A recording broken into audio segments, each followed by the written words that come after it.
Hi, I'm Chris Wilson from Grinding Gear Games. This week is our 1-year anniversary of Path of Exile's closed beta test. Many of our users joined our community more recently and didn't get a chance to see what the first beta version of the game was like. We dug up a copy of the 0.9.0 build from a year ago and have put together this video comparing it to the current beta. The first thing you'll notice about the old version of the game is that the user interface looked quite different. Our first major patch to the closed beta updated it to the new user interface, which pleased a lot of players. One of the game systems that has received the most changes in the last year is the passive skill tree. This is the 0.9.0 version, which differs substantially from how it is now. The first thing you'll notice is that there is a hole in the middle so that you can see your player. Our plan was that this hole would let you see if you were being attacked while allocating passive skills. Unfortunately, this didn't work out very well, because you'd often have the center of the tree off-screen while allocating distant passives. This version also predates the separate class starting locations. In this old tree, all classes would start at the same place, and would get attribute points for investing in the skills themselves. The number of attributes for each skill varied depending on which class you were. In practice, we found that the system punished people too much for trying to build off-class builds.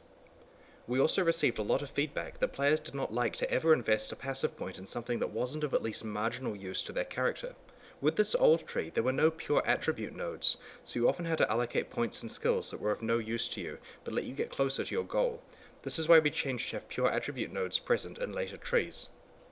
The passive skill screen from 1 year ago is also missing zoom functionality, which in retrospect can be quite frustrating. This is the new passive skill tree that you'd recognize from the most recent beta patch.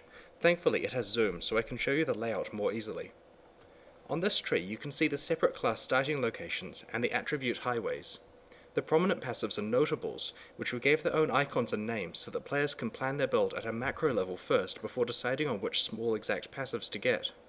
We also added keystone passives, which dramatically change how a character is played. One of the missing features that surprised players in the initial beta version was that you couldn't sell items to the vendors. We eventually patched that in, along with our complete vendor recipes system. The old quest screen used to look like this. It was a temporary display of your current quest status, and while it served its purpose, players were very confused about where to find quest objectives like the bandit leader Oak. We used to have a separate waypoint screen that looked like this, before we decided to integrate those two panels together. When we revamped the quest screen in a later patch, we included a map showing where quests required you to go. This map is used for the waypoint screen as well now. The old character screen didn't allow you to see how your stats changed with each skill that you could use. The upgraded one allows you to select skills to see your exact damage, attack speed, and other values with that skill. In the initial version of the beta, this party screen was also a placeholder.